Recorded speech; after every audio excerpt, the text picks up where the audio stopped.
السلام علیکم ورحمۃ اللہ وبرکاتہ. بسم اللہ الرحمن الرحیم. الحمد للہ نحمده ونستعینه ونستغفره ونؤمن به ونتوکل علیہ ونعوذ باللہ من شرور انفسنا ومن سیئات اعمالنا ونعوذ بالله من شرور أنفسنا ومن سيئات أعمالنا من يهده الله فلا مضل له ومن يضلله فلا هادي له ونشهد أن لا إله إلا الله وحده لا شريك له ونشهد أن سيدنا ومولانا محمدا عبده ورسوله صلی اللہ علیہ وعلى آلہ وأصحابہ وبارک وسلم تسلیما کثیرا کثیرا. اما بعد فاعوذ باللہ من الشیطان الرجیم. بسم اللہ الرحمن الرحیم. والمؤمنون والمؤمنات بعضهم اولیاء بعض يأمرون بالمعروف وينهون عن المنكر ويقيمون الصلاة ويؤتون الزكاة ويطيعون الله ورسوله أولئك سيرحمهم الله إن الله عزيز حكيم. وقال الله سبحانه وتعالى يا أيها الذين آمنوا اذكروا الله ذكرا كثيرا وسبحوه بكرة وأصيلا هو الذي يصلي عليكم وملائكته ليخرجكم من الظلمات إلى النور وكان بالمؤمنين رحيما.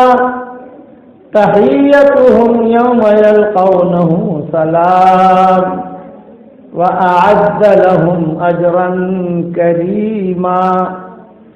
يا أيها النبي إنا أرسلناك شاهدا ومبشرا ونذيرا وداعيا إلى الله بإذنه وسراجا منيرا. وبشر المؤمنين بأن لهم من الله فضلا كبيرا ولا تطع الكافرين والمنافقين ودع أذاهم وتوكل على الله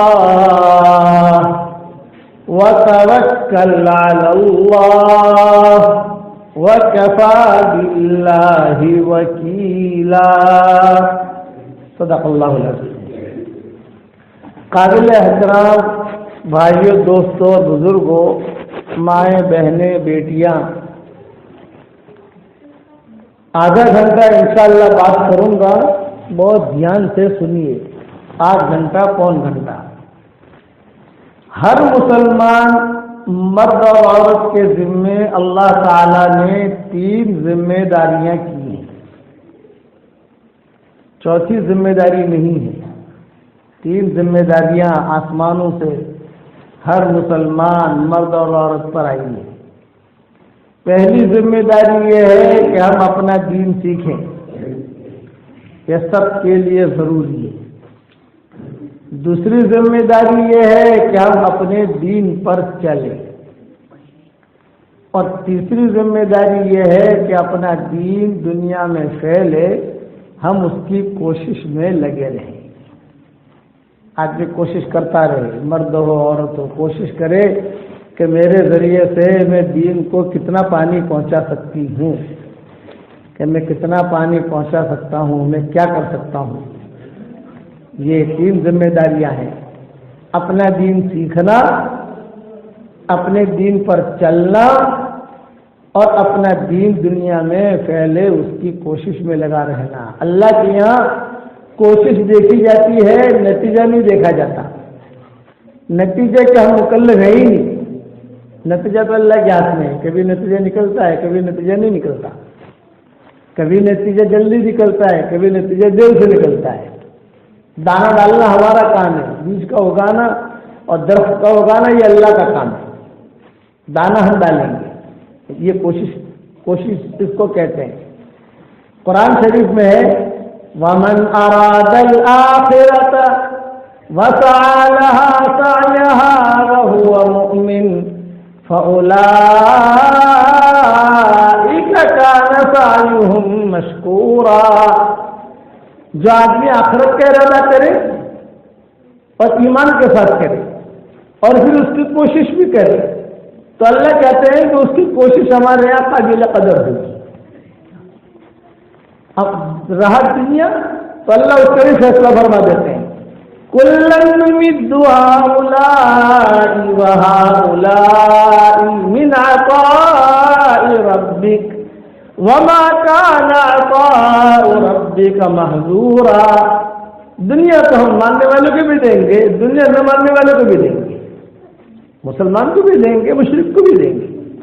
کہ پھل اگیں گے تو یہ پھل مسلمان بھی کھائے گا، مشرک بھی کھائے گا، یہودی بھی کھائے گا. کہ دنیا ہم سب کو دے دیں گے. كُلًّا نُمِدُّ هَٰؤُلَاءِ وَهَٰؤُلَاءِ مِنْ عَطَاءِ رَبِّكَ وَمَا كَانَ عَطَاءُ رَبِّكَ مَحْظُورًا. انظر كيف فضلنا بعضهم على بعض وللآخرة أكبر درجات وأكبر تفضيلا لا تجعل مع الله إلها آخر فتقعد مذموما مخذولا. کہ دیکھیے دنیا کے بارے میں ہم اوپر نیچے کرتے ہیں، کسی کو کم دے دیا، کسی کو زیادہ دے دیا، یہ تو چلتا رہے گا. لیکن کامیاب کون ہوگا؟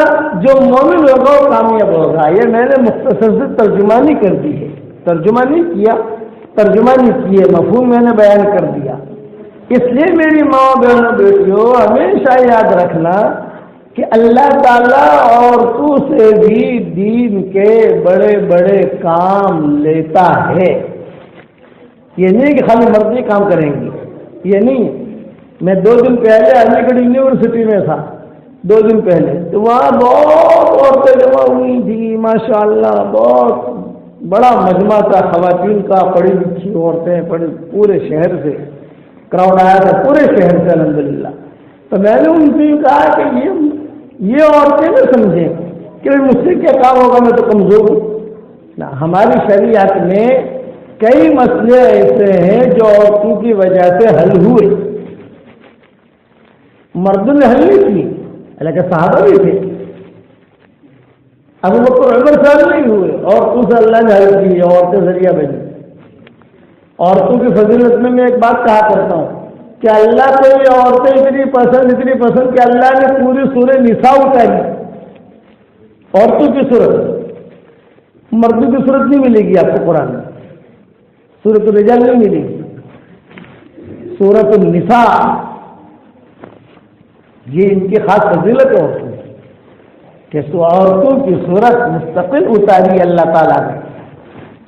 اور حدیث شریف میں یہ بھی آتا ہے کہ جنت میں اللہ تعالیٰ جب اپنا دیدار کرانے کے لیے مردوں کو میدان میں بلائیں گے، آؤ فلاں میدان میں آ کر میرا دیدار کرو. عورتوں کو نہیں بلائیں گے، لیکن دیندار عورتوں کے پاس حدیث شریف میں آتا ہے کہ اللہ تعالیٰ خود چل کے جائیں گے اور کہیں گے میں تمہارا اللہ ہوں، مجھے دیکھو. کتنی بڑی فضیلت ہے دیندار عورتوں. تو اللہ آپ سے بڑا کام لے گا. یہ کتنی ہماری مائیں بہنیں بیٹیاں بیٹھی ہیں کہ اللہ آپ سے بڑا کام لے گا. آپ کے پیٹ سے نکلنے والے اولاد کو اللہ عمر عزت سے کیسا بنائے گا؟ سرحد میں یہ بھی کیسا بنائے گا؟ افسوس کی بات تو یہ ہے کہ اس وقت ماؤں نے اچھے بچے جننا چھوڑ دی غفلت کی وجہ سے، کہ کھانے میں غفلت، سونے میں غفلت، ذکر میں غفلت. کہ جب پہلے بچے جنتی تھی مائیں شیخ الحدیث اچھے جنتی تھی، اب وہ شیخ الحدیث پیدا نہیں ہوتے، اب مفسر پیدا نہیں ہوتے.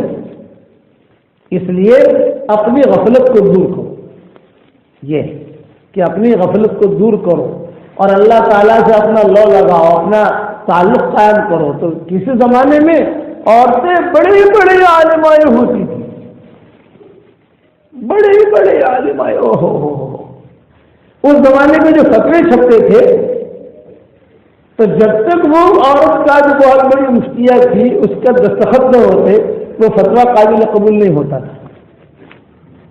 ہاں وہ مفتیہ کا فتویٰ آ جاتا ہے، یعنی وہ دستخط ہو جاتی، نام تھا اس کو فاطمہ، تو فاطمہ نہیں لکھتی تھی، وہ لکھتی تھی امت اللہ، اللہ کی بندی، وہ لکھتی تھی، یہ نام اس کا لکھتی تھی امت اللہ۔ میری مومن کے ہتھیار میں دیکھو کسی جگہ آپ کو لکھا ہوا ملے گا بواسطہ امت اللہ بنت آدم، آدم کی بیٹی، حالانکہ آدم کی بیٹی نہیں ہے، وہ تو ہے کسی اور کی بیٹی، لیکن لکھا بواسطہ امت اللہ بنت آدم۔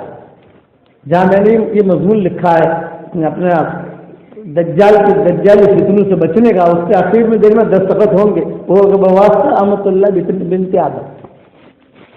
بڑے کم کیا عورتوں نے، علماء نے لکھا ہے کہ ایک بہت بڑے محدث تھے، روزانہ صبح کے وقت میں بڑے بڑے فقہا کو وہ درس دیتے تھے، رات میں گھر آ کر اپنی بیوی اور بیٹی کو پڑھاتے تھے، یہ فقہا نے لکھا ہے۔ تو بیوی بڑی عالمہ بن گئی اور بیٹی جو ہے یہ بھی بڑی عالمہ بن گئی، محدث تو محدث تھے ہی، بیٹی جوان ہوئی تو محدث کو فکر ہوا محدث صاحب کو کہ اس بیٹی کا رشتہ کرنا ہے کہیں، تھی بڑی زبردست عالمہ اور دیندار بھی تھی۔ تو فقہا نے لکھا ہے کہ اس زمانے میں دیندار لڑکیوں کے رشتوں کو بہت پسند کیا جاتا تھا، آج بھی پسند کرتے ہیں، دیندار کو ہر آدمی پسند کرتا ہے۔ ماشاءاللہ بہت خوبصورت تھی، عالمہ تھی، دیندار تھی، تو بڑے بڑے فقہا کے مانگے آئے، حتیٰ کہ حرمین شریفین کے ائمہ جو تھے اس دور میں انہوں نے بھی رشتے ڈالے محدث صاحب کے پاس کہ آپ کی بیٹی سے ہم نکاح کرنا چاہتے ہیں۔ محدث صاحب نے بیٹی کے سامنے بات رکھی کہ بیٹا تمہارے رشتے تمہارے مانگے یہ آ رہے ہیں، تو آپ جو ہے استخارہ کر کے کسی ایک کو پسند کر لو۔ تو بیٹی نے جواب دیا کہ ابا مجھے نکاح اور شادی نہیں کرنی، بس میرا شادی جو ہے کتابوں سے ہو گئی ہے، بس میں کتابیں لکھوں گی، کتابیں پڑھوں گی، کتابیں پڑھاؤں گی، مجھے نکاح نہیں کرنا، یہ بیٹی نے جواب دیا۔ محدث صاحب یہ بڑے محدث تھے، تو انہوں نے کہا کہ نہیں بیٹا، انسان کو زندگی گزارنے کے لیے ایک رفیق سفر کی ضرورت ہوتی ہے، اس لیے آپ استخارہ کرو اور استخارہ کر کے کوئی شوہر منتخب کر لو، ہم آپ کو اس سے جوڑ دیں۔ تو اس لڑکی نے کہا اچھا چلو میں شادی کروں گی، لیکن ایک شرط کے ساتھ، شرط لگا رہی ہے، اور شرط یہ کہ میں ایسے آدمی سے نکاح کروں گی جو مجھ سے بڑا عالم ہوگا، مجھ سے زیادہ جانتا ہوں۔ چلو ٹھیک ہے، اعلان ہو گیا عرب میں، حجاز میں، شام میں، بصرہ میں، کوفہ میں، مصر میں، کہ ابھی یہ نکاح تو کرے گی لیکن ایسے عالم کے ساتھ کرے گی جو عالم اس سے زیادہ، اس لڑکی کا نام فاطمہ تھا، کہ ایسے عالم کے ساتھ یہ نکاح کرے گی کہ جو اس لڑکی سے بڑی عالم ہو۔ اب یہاں اشکال پیدا ہوا، بھئی کیسے پتا چلے گا کہ لڑکی زیادہ جانتی ہے یا عالم زیادہ جانتا ہے؟ تو محدث صاحب نے کہا کہ بیٹیا پتہ کیسے چلے گا؟ تو اس لڑکی نے کہا جو مجھ سے نکاح کرنا چاہے فقہ پر کتاب لکھے۔ تو اس دور میں سینکڑوں کتابیں لکھی گئی، سینکڑوں، کسی نے رسالے لکھے، کسی نے کتاب لکھی، کسی نے ایک جلد لکھی، کسی نے کچھ لکھا کہ وہ لڑکی کے پاس وہ جلد آ جاتی تھی، وہ لڑکی 1 دن میں، 2 دن میں، 15 دن میں، 20 دن میں، 1 مہینے میں اسے پڑھ کر فیل کر دیتی تھی کہ جاہل ہے، کچھ نہیں جانتا. ایسے عالمہ تھی وہ فاطمہ کہ فیل، یہ کچھ نہیں جانتا. آخر میں کھڑے ہوئے امام کاسانی، جن کی کتاب بدائے ثنائے اب بھی ملتی ہے، وہ کھڑے ہوئے اور انہوں نے جو ہے بدائے ثنائے کی 1 دن لکھی، اندر بھی ناکام، یہ بھی جاہل ہے، کچھ نہیں جانتا. دوسری لکھی، وہ بھی پھر ناکام، نہیں جانتا. 10 جلدیں لکھی، 10 جلدیں. امام قاسانی کہہ رہے ہیں کہ میں بھی لکھتے لکھتے میری انگلیاں بھی جو ہے مجھے سلام کرنے لگی. سلام کرتی ہے نا کہ سلام، بس اب ودا. لیکن چونکہ یہ بھی عالم تھے امام قاسانی، جب 10ویں جلد گئی ہے اور گہرے گہرے مسائل انہوں نے لکھے، تب وہ لڑکی جو وہ لیٹی ہوئی پڑھتی تھی اپنے گاؤں تکی کے اوپر. ایسے جب پڑھتے پڑھتے وہ جب ایسے مسائل پر پہنچی کہ جو اس لڑکی کو معلوم نہیں تھے، تو لڑکی بیٹھ گئی اور بیٹھ کر کہا کہ ابا ھذا ھو اعلم منی، یہ ہے، یہ مجھ سے زیادہ بڑا عالم ہے، یہ جانتا ہے، میرا نکاح اس کے ساتھ کرو. چنانچہ امام قاسانی کے ساتھ نکاح ہوا. ایسے عالمائیں تھی کسی زمانے میں کہ امام قاسانی کے ساتھ نکاح ہوا. اور پھر دونوں میاں بیوی کے قصے بھی بہت ہوئے، لڑائی بھی ہوئی، نوک جھوک بھی ہوئی، کبھی کبھی جو ہے مارا ماری بھی ہوئی، جو میاں بیوی میں ہوتی وہ بھی ہوا. اب وہ قصہ سنانے کا ٹائم نہیں ہے، لکھیں گے ہماری کتاب لکھنے ہوتی میں جب انشاءاللہ موڈ بنے گا. تو قصے بھی ہوئی دونوں میاں بیوی کے. خدا کی شان کہ بیوی کا انتقال پہلے ہو گیا، فاطمہ کا پہلے انتقال ہوا، امام قاسانی کا بعد میں ہوا. تو امام قاسانی بہت روئے بیوی کے انتقال پر، بہت روئے. تو کسی نے کہا کہ ایسی فاطمہ تو بہت ہے، اور کوئی فاطمہ مل جائے گی. امام قاسانی نے کہا کہ ہر فاطمہ میں وہ نور نہیں ہے جو نور کس فاطمہ میں تھا. فاطمہ تو بہت ہیں، عائشہ یہ بہت ہیں، لیکن جس فاطمہ میں نور تھا وہ نور والی ملنا مشکل ہے جو علم اللہ نے دیا تھا. علماء نے لکھا ہے اس زمانے میں فتوے عام ہوتے تھے، تو جس فتوے کے اوپر 4 دستخط ہوتے تھے وہ فتویٰ قابل قبول ہوتا تھا. سب سے پہلے وہ محدث کے دستخط، دوسرے نمبر پر امام قاسانی کے دستخط، تیسرے نمبر پر امام قاسانی کے ساتھ کے دستخط، اور چوتھے نمبر پر امام قاسانی کی بیوی فاطمہ کے دستخط. یہ 4 دستخط کسی فتوے پر ہوتے تھے تو فتویٰ قابل قبول ہوتا تھا کہ ہاں یہ اس فتوے پر انگلی رکھنے کی ضرورت نہیں ہے، یہ فتویٰ کہ بالکل قابل قبول ہے. اور اب بھی وہ فتوے جو پرانے کتب خانے ہیں حجاز میں، مصر میں ہمارا سفر ہوا، وہاں بڑے بڑے جو کتب خانے ہیں ان کتب خانے میں اب بھی وہ فتووں کی یعنی کچھ نہ کچھ رمق باقی ہے، موجود ہے کہ دیکھو یہ فاطمہ کے دستخط، یہ ان کے دستخط، یہ ان کی، یہ ان کی. وہ فتویٰ قابل قبول ہوتا تھا کہ یہ فتویٰ ٹھیک ہے. یہ علم تھا عورتوں کے اندر، تقویٰ تھا. فقہاء نے یہ بھی لکھا ہے کہ جب فاطمہ کا انتقال ہو گیا تو امام قاسانی بہت روئے، دفن کر دیا. ابھی بھی ان کی قبر دونوں میاں بیوی کے قریب میں، کیونکہ میرے تو سفر سر دنیا میں ہوتے رہتے ہیں. یہاں فاطمہ لیٹی ہے تو یہاں امام قاسانی لیٹے ہیں. تو امام قاسانی جو ہے یہ ہر شب جمعہ کو اپنی بیوی کی قبر پر جاتے ہیں اور وہاں بیٹھ کر پوری رات گزارتے تھے. کہتے تھے کہ ساری راتیں جو ہے میں اپنے گھر میں دیتا تھا، لیکن شب جمعہ کو میں امام میری بیوی کی فاطمہ کی قبر پر جاتے تھے، وہیں جا کے بیٹھتے، اللہ اللہ کرتے. کبھی کسی مسئلے میں وہ الجھ جاتے امام قاسانی تو خالی وہاں جا کر بیٹھ کر اللہ سے دعا کرتے اپنے لیے، اللہ سے مانگتے، تو کبھی میرا مسئلہ حل ہو جاتا، مجھے بتا دیا جاتا کہ بس یہ مسئلے کا حل یہ ہے، اس کا فتویٰ یہ ہے، اس کا فتویٰ یہ علم تھا، تقویٰ تھا عورتوں میں۔ علماء نے لکھا ہے کہ ایسا تقویٰ تھا عورتوں میں، جو شوہر کے کاروبار کے لیے نکلتا تو یہ خاتون باہر آ کے کھڑی ہو جاتی ہے، جو جملہ کہتی یا رجل اتق اللہ فینا، اے میرے پیارے شوہر ہمارے بارے میں اللہ سے ڈرتے رہنا، روزی روٹی لینے جا رہے ہو، حلال کی لائیو حرام کی مت لاؤ، ہم فاقہ تو برداشت کر سکتی ہیں، جہنم کی آگ برداشت نہیں کر سکتے ہیں، یہ عورتیں تھیں۔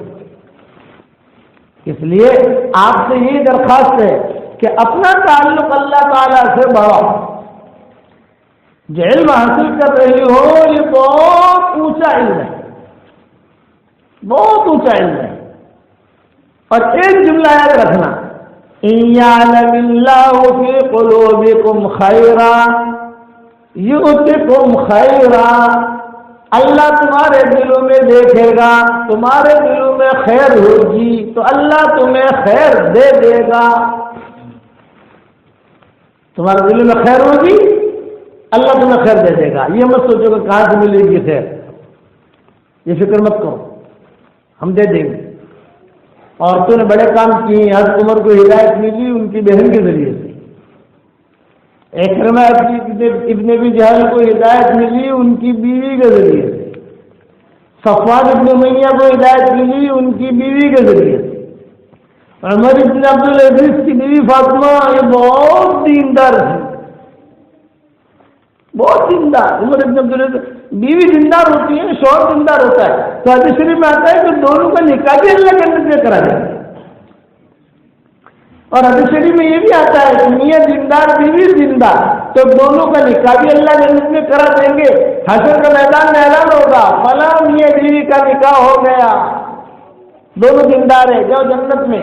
اب جنت میں پہلے کون جائے گا، شوہر جائے گا یا عورت جائے گی؟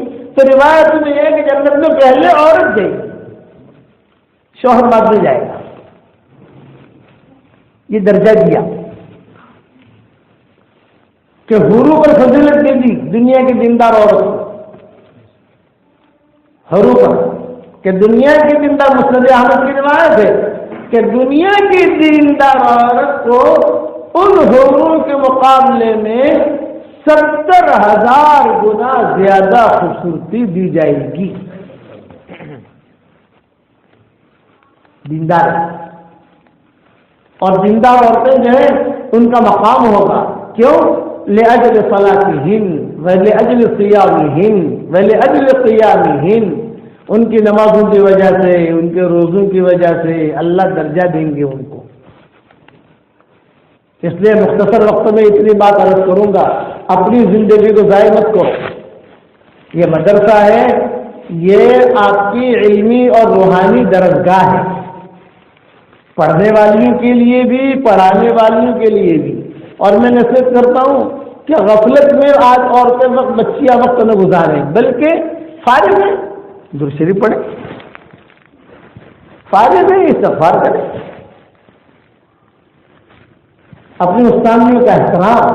ایک بہت بڑے محدث گزرے ہیں، فقہاء نے لکھا ہے کہ وہ بیٹھ کر اپنی نیند پوری کرتے تھے مسجد نبوی میں، تو بیٹھے رہتے تھے اور اپنی نیند پوری کرتے تھے، کبھی پاؤں نہیں پھیلاتے تھے۔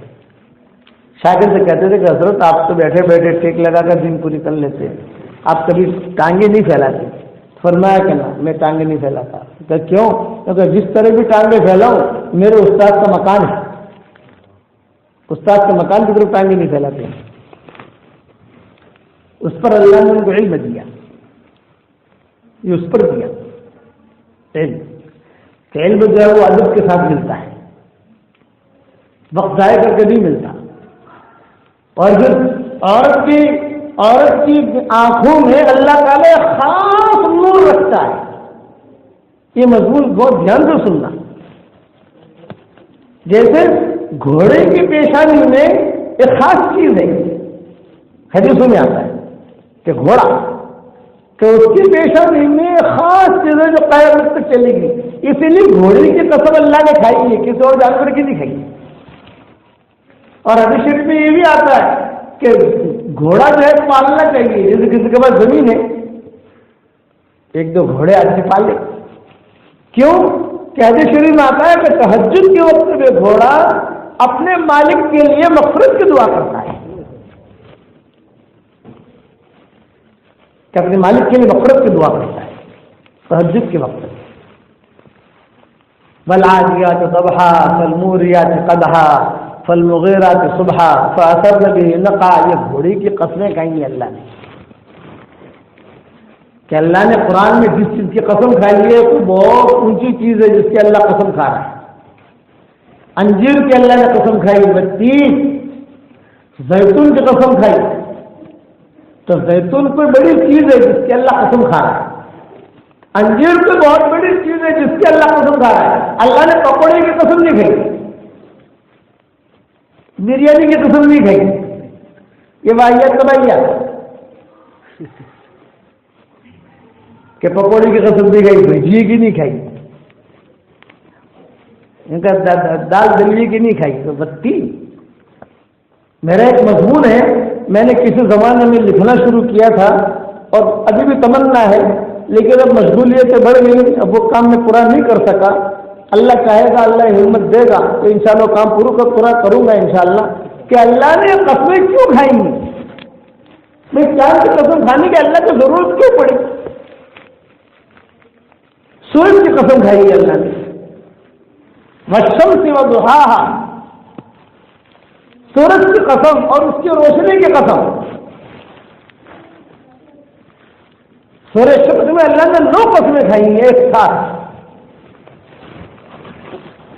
والشمس وضحاہا والقمر اذا تلاہا والنہار اذا جلاہا واللیل اذا یغشاہا والسماء وما بناها والارض وما طحاها ونفس وما سواها، یہ 9 قسمیں ہیں کم و بیش، ایک ہی جگہ اللہ نے قسمیں کھائی ہیں 9، یہ ایک ہی صورت ہے جس میں 9 قسمیں کھائی ہیں اللہ نے۔ کیوں کھائی؟ زمانے کی قسم کیوں کھائی؟ رات کی قسم کیوں کھائی؟ چاش کے وقت کی قسم کیوں کھائی؟ والضحیٰ واللیل اذا سجا، رات کی قسم کیوں کھائی؟ یہ ایک مضمون ہے میرا جسے میں بیان کرنا میں چاہتا ہوں، کبھی کبھی بیان میں نے کیے بھی ہیں مجموع کے اندر، میں اسے لکھنا چاہتا ہوں کہ اللہ نے قرآن میں اتنی قسمیں کھائی ہیں، 100 قسمیں کھائی ہیں، 150 قسمیں کھائی ہیں۔ نمبر 1 فلاں قسم، اب یہ قسم کیوں کھائی؟ وجہ کی بنی۔ نمبر 2 یہ قسم کھائی اور کیوں بنی؟ یہ وجہ بنی، یہ کہ 3 کی قسم کیوں کھائی ہے، انجن کے گھوڑے کی قسم کیوں کھائی؟ والعادیات ضبحا، مستقل مضمون بیان کیا گھوڑوں کا۔ یہ اللہ ہمت دے گا، آپ لوگوں کا کام تو خالی اتنا ہے کہ میرے لیے دعا کرو، اللہ تعالیٰ مجھے صحت دے، تمہیں یہ کام بھی پورا کروں، یہ میری تمنا ہے کہ میں کام پورا کروں، کہ اللہ نے قسم کیوں کھائی تاکہ امت کو پتہ چلے۔ تو اللہ جل جلالہ و من والہ، یعنی ایک بات خاص کرنا چاہتا ہوں کہ عورت کی آنکھ میں بھی اللہ ایک خاص قسم کا نور رکھتا ہے جو پہچان لیتی ہے۔ زلیخا نے یوسف علیہ السلام کو پہچان لیا، حضرت خدیجہ نے حضور صلی اللہ علیہ وسلم کو پہچان لیا کہ کچھ ہونے والا ہے۔ حالانکہ حضرت خدیجہ جو ہے تو بہت بڑی مالدار عورت تھی، حضور صلی اللہ علیہ وسلم تو 22-23 سال کی عمر تھی حضور صلی اللہ علیہ وسلم کی، لیکن پہچان لیا۔ شعیب علیہ السلام کی بیٹیوں نے موسیٰ علیہ السلام کو پہچان لیا، کہ حضرت شعیب علیہ السلام کی بیٹی نے پہچان لیا کہ یہ آدمی اچھا ہے، وہ نور ہے جو اللہ تعالیٰ نے اس چیز عورتوں کو دی ہے۔ بہت اونچا مقام ہے آپ کا، میری ماں بہنوں بیٹیاں بھی یاد رکھنا، میں آپ کے پاس ابھی جو آیا ہوں، حالانکہ 2 دن یہ 4 دن پہلے 5 دن پہلے یہاں سے میں سفر کر کے گیا ہوں، پھر فوراً سفر کر میں آیا نہیں ہوں، میں بھیجا گیا ہوں، مستقل سفر کر کے آیا آپ لوگوں کی ملاقات کے لیے۔ تو ہو سکتا ہے کہ بھی ہمارے آنے کی وجہ سے اللہ تعالیٰ آپ کے اندر ایک ایمانی تازگی روحانیت اللہ تعالیٰ پیدا کرے. ہو سکتا ہے کہ زمین سے اللہ تعالیٰ بڑا کام لے عافیت کے ساتھ کرنے والا تو وہ ہے. تو میں اس کو سناتا ہوں یہ قصہ کہ عورتوں کو اللہ تعالیٰ ایک خاص. ہمارے والد صاحب رحمۃ اللہ علیہ ہماری دادی مرحومہ تھی، نابینا ہو چکی تھی. تو والد صاحب رحمۃ اللہ علیہ فرماتے تھے کہ دادی جو ہے وہ میری دادی وہ کہتی تھی، یعنی ہمارے والد کی والدہ وہ کہتی تھی کہ بیٹا عمر مجھے قرآن سناؤ. تبا فرماتے تھے میں جو ہے سورہ بروج سورہ تاریخ یہ سناتا تھا. آج ہی سنائی پھر بھاگ جاتا تھا کھیلنے کے لیے جیسے بچے کی عادت ہوتی ہے. پھر لڑکیوں کو بھیج کے بلواتی ہے، ارے بلا بلا عمر کو بلا عمر کو بلا عمر کو بلا. ہاتھ پکڑ کے بٹھا دی، بیٹا قرآن سناؤ قرآن سناؤ. پھر ایک جملہ کہتی، بیٹا اندھیری کوٹھڑی میں تیری انجھی ماں تجھ سے قرآن سن رہی ہے. انشاءاللہ ایک زمانہ آئے گا کہ کروڑوں آدمی تیرا قرآن سنیں گے.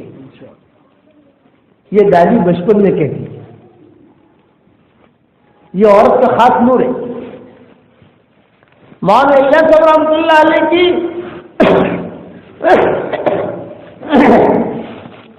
مولانا الیاس صاحب رحمۃ اللہ علیہ کی نانی یا مولانا الیاس صاحب رحمۃ اللہ علیہ کی دادی مولانا الیاس صاحب رحمۃ اللہ علیہ سے کہا کرتی تھی، بیٹا الیاس تیرے اندر سے مجھے صحابہ کی خوشبو آ رہی ہے. بتاؤ صحابہ کی خوشبو آ رہی ہے پہچان گئی. تو یہ مائیں بہنیں بیٹیاں جو بیٹھی ہیں یہ کوئی کم نہیں ہے. ان کی آنکھوں میں بھی اللہ نے نور رکھا ہے، لیکن وہ نور کب ہوتا ہے؟ وہ تقوی کا ہوتا ہے. اور علماء نے لکھا ہے کہ جیسے حضرت خدیجہ رضی اللہ تعالیٰ عنہ ابھی تو مشرکہ ہے، حضور صلی اللہ علیہ وسلم جب گئے حضرت خدیجہ کے پاس تو اسلام کہاں تھا؟ اسلام تو آیا ہے حضور کی جو عمر 40 سال کی ہوئی تب نبوت ملی ہے، تو اسلام آیا ہے، تو اسلام پھیلا ہے. لیکن کتابوں میں لکھا ہے کہ حضور کی عمر جب 22-23 سال کی ہو گئی تو حضور صلی اللہ علیہ وسلم نے حضور صلی اللہ علیہ وسلم کو ابو طالب نے بلایا. مختصری مضمون سن لیجیے آپ نے. ابو طالب نے بلا کر کہا کہ بیٹا محمد اب تمہاری عمر 22-23 سال کی ہو گئی ہے، کچھ دھندا کرو، تمہارا خرچہ میں کب تک برداشت کروں؟ تو آپ نے فرمایا میں کیا کاروبار کروں؟ نے فرمایا خدیجہ کے پاس جاؤ اور خدیجہ کے پاس جا کر کچھ پیسے ویسے مانگو تو پیسہ دے گی زندگی کے لیے. تو آپ نے فرمایا کہ خدیجہ کون ہے، کیا کہاں ہے ان کا مکان؟ ابو طالب نے ہاتھ پکڑ کر مکان دکھایا، یہ مکان ہے، دیکھو لوگ کھڑے ہیں پیسہ لینے کے لیے، تم بھی پیسہ لو دھندا کرو. شرک ہے، ابھی اسلام نہیں ہے، مکہ میں بت ہے. آپ کی عمر 22-23 سال کی ہے تو حضور صلی اللہ علیہ وسلم میں لائن میں کھڑے ہو گئے. انٹرویو دینے کے لیے ویزا لینا ہے امریکہ کا تو انٹرویو سے لائن لگتی ہے، انگلینڈ کا ویزا چاہیے تو لائن لگتی ہے. لائن لگا کر حضور میں کھڑے ہو گئے. خدیجہ بیٹھی ہوئی ہے، یعنی اپنا کام کر رہی ہے، معاملہ کر رہی ہے لوگوں کے ساتھ. اتنے میں خدیجہ کی نگاہ پڑ گئی حضور پر. وہ نگاہ پڑتی ہی پہچان کی خدیجہ کی خاص سہیلی تھی، سیکرٹری کہو سہیلی کہو اس کی مدیرہ کہو جو بھی ہے اس کے خاص رائٹ ہینڈ کے سارے کام سنبھالتی تھی. تو خدیجہ نے نفیسہ کو بلایا اور کہا نفیسہ وہ لڑکا جو کھڑا ہے اس کو بلاؤ. یہ پہچان گئی. عورت کی آنکھ میں خاص نور ہوتا ہے، خاص نور. لیکن کون سی عورت کی آنکھوں میں؟ جو دل کے پاس صاف، گندی عورت کی نہیں، پاک صاف دل جس کا پاک صاف. یہاں شرک ہے، ابھی اسلام آیا نہیں ہے لیکن معاملات کی بہت کلیئر تھی، میلی نہیں تھی. حضور کو بلایا، بٹھا کر کہا آپ کا کیا نام ہے؟ دیکھو پہلی ملاقات ہے حضرت خدیجہ کی. اسلام نہیں ہے، ابھی شادی بھی نہیں ہوئی۔ تو آپ نے فرمایا میرا نام محمد احمد ہے، آپ کے ابا کا نام؟ ان کا عبداللہ۔ آپ کی والدہ کا نام؟ ان کا آمنہ۔ اچھا جاؤ ابا کو بلا لاؤ۔ یہ خدیجہ کے ابا کو بلا لاؤ۔ تو حضور رونے لگے کہ میرے ابا کا تو انتقال ہو چکا۔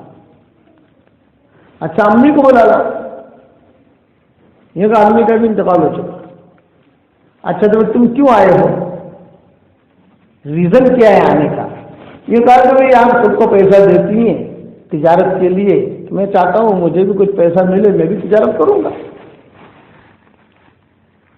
اچھا ٹھیک ہے۔ نفیسہ کو بلایا اور نفیسہ کو بلا کر کہا کہ اس کا ساری قواعد نکالو، بائی ڈاٹا جسے کہتے ہیں، انکوائری کرو مکہ میں یہ لڑکا کون ہے، یہ دیکھو۔ کہا جلدی سے اس کی اور حضور صلی اللہ علیہ وسلم کو اکرام کے ساتھ بٹھا دیا۔ پہچان گئی، حالانکہ کوئی معاملہ نہیں، کوئی بات نہیں، زندگی میں پہلی مرتبہ خدیجہ نے حضور کو دیکھا اور زندگی میں پہلی مرتبہ حضور نے خدیجہ کو دیکھا۔ کوئی بات چیت نہیں، کوئی معاملہ نہیں۔ قریشیہ یہ بھی ہے، قریشی وہ بھی ہے، لیکن بعض مرتبہ خاندانی تو کوئی مناسبتیں نہیں ہوتی کہ جاؤ نفیسہ یہ لڑکے کا نام یہ ہے، اس کا کہاں رہتا ہے، کیا نہیں، آپ قواعد کہیں گے نا، بائی ڈاٹا کے تحقیق، بیک گراؤنڈ چیک، یہ اچھا کا اجلاس ہے کہ اس کا بیک گراؤنڈ چیک دیکھو، چیکنگ کرو کہ لڑکا ہے کون۔ اور ایسے کاموں میں تو عورتیں ماہر ہوتی ہیں ماشاءاللہ۔ تو ابھی تو حضور صلی اللہ علیہ وسلم سے بات ہو رہی ہے، آدھے پونے گھنٹے میں سے بیک گراؤنڈ چیکنگ کر کے آگے گئی نفیسہ اور کہنے لگی خدیجہ سے کہ یہ لڑکا جو ہے شریف ہے، غریب شریف ہے، کہ لڑکا بہت شریف ہے لڑکا۔ تو خدیجہ نے بہت اکرام کیا، کھجورے دی، غریب آدمی حضور صلی اللہ علیہ وسلم تو کوئی تھا ہی نہیں ان کے پاس، اور پیسے بھی دیے کہ جاؤ تم دھندا کرو۔ غلام کو بھی ساتھ کر دیا، غلام سے کہا کہ اس کو دیکھتے رہنا کون ہے لڑکا، کیسا ہے۔ جہاں تو گزرتے مسلم شریف کی حدیث ہے کہ حضور صلی اللہ علیہ وسلم فرماتے تھے کہ مجھے نبوت ملنے سے پہلے میں ایک پتھر کے پاس سے گزرتا تھا تو پتھر بھی مجھے سلام کرتا تھا، السلام علیکم یا رسول اللہ، اور وہ پتھر اب سے مجھے معلوم ہے کہ کہاں ہے وہ پتھر۔ یہ حضور فرماتے تھے، یہ مسلم کے حدیث ہے۔ جہاں سے گزرتے تو ہزار سلام کرتے، السلام علیکم یا رسول اللہ، حضور بھی سنتے اور وہ جو غلام صاحب تھا وہ بھی سنتا۔ واپس آئے تجارت کر کے، حساب کتاب دیا حضرت خدیجہ کو، تو حضرت خدیجہ نے تنہائی میں بلایا، دیکھو بلا کر کہا کہ دیکھو محمد، یہ جو نفع کر کے لائے ہو یہ نفع بھی تمہارا، یہ موڑی بھی تمہاری، راس المال بھی تمہارا، سب لے جاؤ، چچا کو دے دو۔ تو حضور تو بہت خوش ہو گئے، لے کے نکلے، دروازے پر پہنچے تو خدیجہ نے کہا کہ محمد آ جائیے یہاں، بٹھایا۔ اب گھر میں کوئی نہیں ہے، نفیسہ نہیں ہے، کوئی نہیں ہے، خالی حضور ہے، حضرت خدیجہ ہے۔ تو خدیجہ نے کہا کہ محمد تمہارا ارادہ شادی کرنے کا ہے؟ تو آپ فرماتے تھے کہ میں نے جواب دیا کہ ہاں۔ تو کہا کیا خیال ہے اگر میرے ساتھ تمہارا نکاح ہو جائے؟ یہ خدیجہ نے خود نے پیغام رکھا ہے۔ تو آپ فرماتے تھے کہ جب میں نے یہ سنا تو میرے تو دانتوں کے پسینے آ گئے، مثال ہے دانتوں کے پسینے کی، دن میں تارے دکھائی دینے لگے، یعنی میں تو ایک دم سے ہل گیا کہ وہ اتنی بڑی عورت اور میں کہاں یہ کہا، میرے پاس تو کھلانے کے پیسے نہیں۔ شرمانے لگے تو فرمایا خدیجہ نے کہ شرمانے کی بات نہیں ہے، تم جو ہے چچا سے تذکرہ کرنا اس کا۔ تو ادھر بولنا کہ میں نکلا وہاں سے دو خوشیاں، ایک تو کہ خدیجہ نے خود نے پیغام رکھا اور دوسرا یہ کہ مال خالی نفع نہیں، مال بھی دے دیا سب. اب میں گیا گلیوں میں تو میں گھر ہی بھول گیا.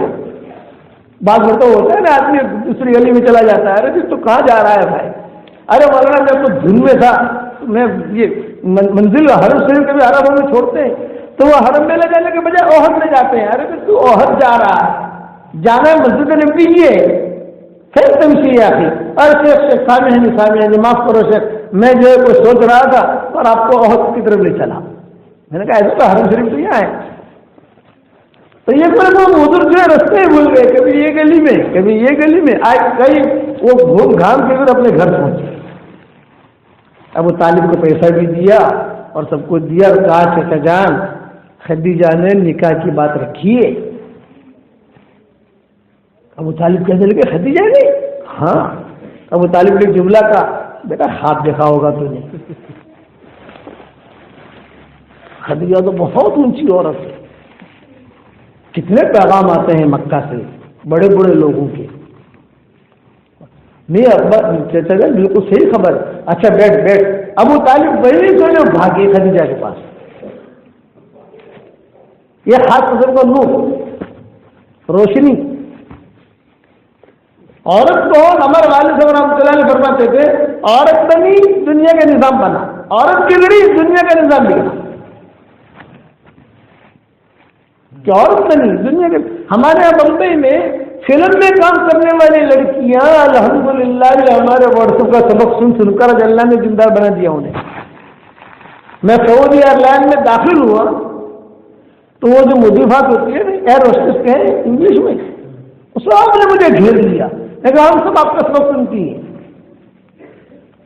ہم سب آپ کا سبق سنتی ہیں. آپ جو ہے ہماری ایک ریکویسٹ ہے کہ ہمارے سامنے ہم فرسٹ کلاس میں جو ہے بٹھاتے ہیں آپ کو، ایک ہمارے سامنے سبق لے لے کر تاکہ کہہ سکے کہ مولانا کا سبق ہم نے ڈائریکٹ سنا. میں نے کہا بھائی دیکھو یہ سفر ہے، میں تو عمرے کے لیے جا رہا. میں نے کہا نا فلائٹ روانہ نہیں کہ آپ سبق دو ہمارے سامنے. پھر میں نے وہاں سے ایکسٹرا سبق دیا فلائٹ میں سے. دین ہے یہ تو پانی کی طرح ہے کہ لیکن کس کو ملے گا جس کے دل میں طلب ہوگی. یا جو خدیجہ کے بس مشرکہ ہے، ایمان نہیں ہے لیکن وہ سلیب الفطرت ہے، تو اللہ نے ایمان بھی دیا، نبی بھی دیا، سب کچھ دیا. اب سنو ابو طالب آئے خدیجہ کے پاس. یہ کہا کہ آپ نے محمد ہمارے بھتیجے سے کچھ بات کی ہے؟ خدیجہ نے کہا کہ ہاں کی ہے. یعنی آپ نے نکاح کا شادی کا پیغام رکھا؟ ہاں کیا ہے. تو ابو طالب نے سوال کیا کہ آپ تو تیار ہیں، وہ بھی تیار ہیں، لیکن آپ کے والد زندہ ہیں تو آپ کے والد کیسے خوش ہوں گے؟ کہ حسب نسب دیکھا جاتا ہے، دوسرا یہ کہ مالداری دیکھی جاتی ہے، پھوپھو دیکھا جاتا ہے، گھرانہ دیکھا جاتا ہے، تو آپ کے والد کیسے راضی ہوں گے؟ تو حضرت خدیجہ نے کہا میرے والد کی فکر نہ کرو، میرے والد کو میں خوش کر دوں گی. لیکن کیسے کرو گی خوش؟ تمہارے والد کا ایک مقام ہے. تو حضرت خدیجہ نے کہا کہ میرے والد سے مجھے جب کچھ کام کروانا ہوتا ہے تو روزانہ میری عادت یہ ہے کہ مغرب یعنی شام کو سورج ڈھلنے کے بعد، سورج غروب ہونے کے بعد ان کو ایک بوتل شراب کی پلاتی ہوں. یہ روزانہ کی میرا معمول ہے. لیکن جب کچھ کام کروانا ہوتا ہے اس دن میں 2 بوتلیں پلا دیتی ہوں. تو جب میری نکاح کی بات ہو جائے گی تو میں اس دن 2 بوتلیں پلا دوں گی اور ان سے ہاں ہاں کہلوا دوں گی. یہ ابتدا ہوگی. اب سنو آگے کہ حضور صلی اللہ علیہ وسلم کا فوراً جو ہے وہ نکاح کے بعد ابو طالب نے خطبہ پڑھا، زبردست خطبہ پڑھا زمانے جاہلیت کا. آخر میں ابو طالب نے کہا میرا بھتیجا مال کے اعتبار سے تم سے کم ہے، لیکن حسب، نسب، اخلاق، حکمت، عزت، وقار، اس معاملے میں خدیجہ تم سے بہت اونچا ہے. نکاح ہو گیا. اب حضور صلی اللہ علیہ وسلم کی شب زفاف ہو رہی تھی، رات میں داخل ہو رہے خدیجہ کے ساتھ. جب کمرے میں داخل ہوئے تو حضرت خدیجہ نے کتابوں میں لکھا ہے کہ ہاتھ پکڑا حضور کا اور کیا جملہ کہا کہ دیکھیے میں آپ کا ہاتھ جو پکڑ رہی ہوں میرا کوئی اور مقصد نہیں ہے، صرف ایک درخواست کر رہی ہوں کہ ایک زمانہ آئے گا کہ اللہ آپ کو نبی بنائے گا، جب اللہ آپ کو نبی بنائے تو مجھے اپنے حرم سے نکال مت دینا۔ اس پر حضور بہت ہوئی، ابھی تو 25 سال کی عمر ہے حضور صلی اللہ علیہ وسلم کی، نبوت ملنے 15 سال باقی، وہ پہچان کی کہ ایک زمانہ آئے گا کہ اللہ آپ کو نبی بنائے گا، جب اللہ آپ کو نبوت دے تو خدیجہ کو اپنے حرم سے نکال مت دینا ہے، کیونکہ مقام بن گیا نا۔ ہم نے فرمایا میں ایسا آدمی نہیں ہوں، تو اللہ کی دین ہے۔ اس لیے میری ماں اور بہنوں، میں آپ سے درخواست کرتا ہوں کہ اپنا مقام سمجھو۔ میرا یہ جو سفر آپ کے یہاں ہوا اس کو بھی ایک خاص قسم کا، بس جو بھی ہے راز میں رہنے تو اللہ مجھے لے آیا ہے یہاں الحمدللہ۔ ہمارا کسی جگہ جانا اتنا آسان بھی نہیں ہوتا، کبھی کہاں کبھی کہاں۔ لوگ پوچھتے ہیں ہمیں بھی آپ کا ایڈریس دو، تو میں انہیں کہتا ہوں کہ ہمارا ایڈریس کیا دیں، ہمارا ایڈریس ہے کبھی عرش پر، ہمارا ایڈریس کی پوچھے تو وہ کہتے ہیں کبھی عرش پر، کبھی فرش پر، کبھی در بدر، کبھی ان کے گھر، کبھی عرش پر، کبھی فرش پر، کبھی در بدر، کبھی ان کے گھر، غم عاشقی تیرا شکریہ کہاں کہاں سے گزر گئے، کہاں کبھی کہاں کبھی کہاں کبھی کہاں کبھی کہاں کبھی کہاں۔ یعنی میری اتنی عمر ہوئی، میری پوری فیملی، بچے بچیاں بیوی سب ایک ساتھ ہم جمع ہوئے ہو اب تک نہیں ہوا ہے۔ آدھے ہیں آدھے نہیں ہیں، کچھ ہے کچھ نہیں ہے، لیکن ایک ساتھ سب جمع ہو گئے ہو، سارے داماد، سارے پوتے، ساری پوتیاں، سارے نواز، سارے نوازیاں، اب تک وہ ڈیٹ آئی نہیں ہے۔ مشغولیت ہے کتابوں کا لکھنا، یہ کرنا وہ کرنا، سفر کبھی یہاں وہاں سے کبھی میرٹھ سے کبھی، اب بمبئی جا رہے، بمبئی سے انشاءاللہ دبئی جا رہے، دبئی سے ساؤتھ افریقہ جا رہے، انشاءاللہ زامبیا سے فون آ رہا ہے 2 دن ہمیں دے دو، ہمیں جو یہاں اتر جاؤ 5 دن ہمیں دے دو، وہ چلتا رہتا ہے کارواں۔ اس لیے میں نے کہا میں آیا نہیں ہوں آپ کے یہاں، بھیجا گیا ہوں بس۔ اس لیے آپ نے مدرسے کی بھی قدر کرو، دین حاصل کرنے کی کوشش کرو، اور چونکہ بزرگوں کی ایک ترتیب رہی ہے، اس ترتیب پر میں عمل کر رہا ہوں۔ ابھی ہمارا سفر ہوا تھا 1 ہفتہ پہلے، ہم رائے گڑھ میں تھے، تو وہاں ماشاءاللہ بڑے بڑے علماء، بڑے بڑے مدارس ہمارے جانا ہوا، جامعہ اشرفیہ لاہور ہے، ادھر کئی جگہوں پر جانا ہوا، تو انہوں نے ہم سے درخواست کی کہ ہمیں حدیث کی اجازت دے دو۔ تو سب سے پہلے جتنی بچیاں، بیٹیاں، معلمائیں، ہمارے محترم اساتذہ، ان سب کو میں اجازت دیتا ہوں، جو حدیث کی سند اللہ نے مجھے دی ہے وہ ایک کاپی تو میں آپ کو دے دوں گا بھائی اجلال کو، واٹس ایپ پر بھیج دوں گا، آپ نکال کر لیمنیشن کرا کے رکھ لیجیے، وہ ہماری سند ہے، مطلب حضور صلی اللہ علیہ وسلم تک۔ تو میں سب کو وہ میں اس کی اجازت دیتا ہوں تاکہ بزرگوں کی ترتیب چلے حدیث کی۔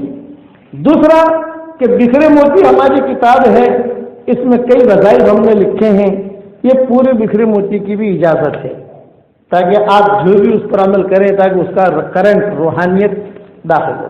مومن کا ہتھیار ہماری کتاب ہے، صبح شام کی دعائیں ہیں، وہ بھی ایک نسخہ دے دیا ہے، میں نے آپا کو بھی دیا ہے، اساتذہ کو بھی دکھا دے گا انشاءاللہ، اس کی بھی اجازت ہے۔ میرے جتنی تصنیفات تالیفات آ رہی ہیں، اب تک قرآن شریف کا میرا ترجمہ آ گیا ہے، ایک نسخہ دے دیا ہے میں نے مدرسہ میں، یہاں پر بھی پہلے بھی آپا کو دیا تھا، تو وہ ترجمے کی بھی ہماری طرف سے اجازت ہے۔ اب ہم اس کی تفسیر میں جا رہے ہیں، اب زندہ رہتے نہیں رہتے، پورا ہوتے ہوتے وہ تو ٹائم لگتا ہے نا، کوئی چیز لکھنا لکھوانا کرنا جو بھی ہے۔ ارے میری طرف سے اس کی اجازت ہے آپ لوگوں کو، تاکہ آپ بھی اسے آگے پھیلا سکتی ہو، کسی کو اجازت دے سکتی ہو۔ یہ ہمارے جو محترم علماء ہیں یہ بھی کسی کو اجازت دے سکتے ہیں۔ دین کے کام میں لوگ خلاصہ کلا کے مایوس مت بنو، مایوسی نام کی ہماری شریعت میں کوئی منزل نہیں ہے۔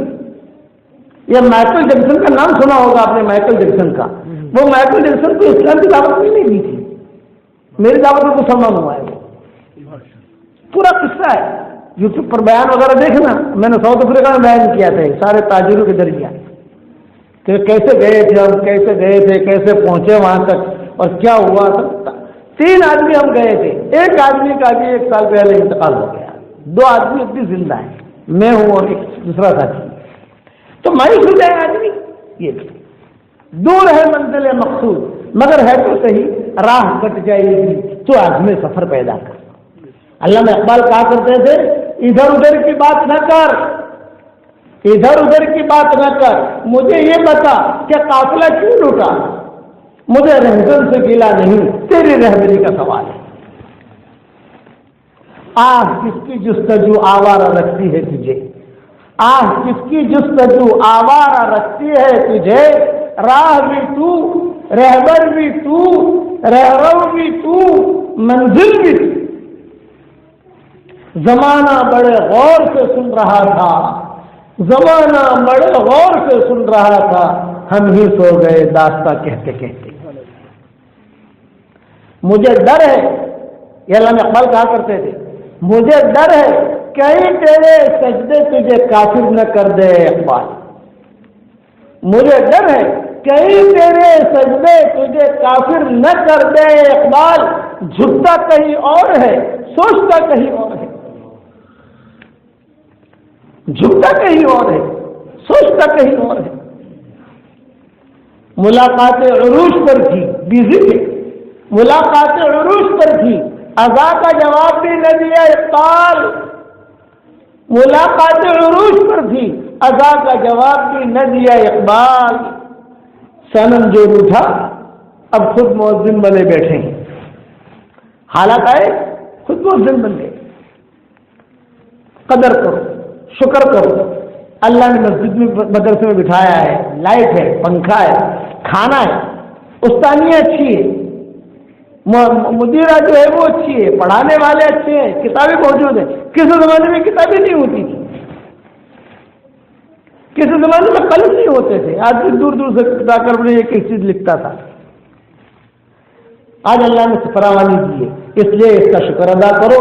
میں نے آپ کو اجازت دے دی ہے اور میں نے ہماری جو آپا محترمہ ہیں ان کو کچھ تسبیحیں دی ہیں، ہر دانے پر اللہ محمد لکھا ہوا ہے، اور میں نے ان کو کہا کہ وہ جس کو مناسب سمجھیں گی، معلماؤں میں سے، بڑی بچیوں میں سے، جو یہ میرے ہاتھ کی تصویر ہے، میرے ہاتھ سے آپ کو ہدیہ ہے، وہ تقسیم کر دے گی جہاں مناسب سمجھے گی۔ بس یہ میری طرف سے تصویر ہے، بس اسے درود شریف پڑھتی رہنا، اللہ محمد لکھا ہوا ہے، بغیر وضو کے بھی ہاتھ لگا سکتے ہو، کوئی حرج کی بات نہیں ہے، کہ علماء نے لکھا ہے کہ فقیر کی طرف سے کوئی چیز ملنا اس میں بھی اللہ خیر ڈال دیتا ہے، بس جب فقیر ہے، فقیر نے آپ کو یہ ہدیہ دیا ہے بس، اور پڑھتی رہو، چلتی رہو، اللہ تعالی ہم سب کو عمل کرنے کی توفیق عطا فرمائے۔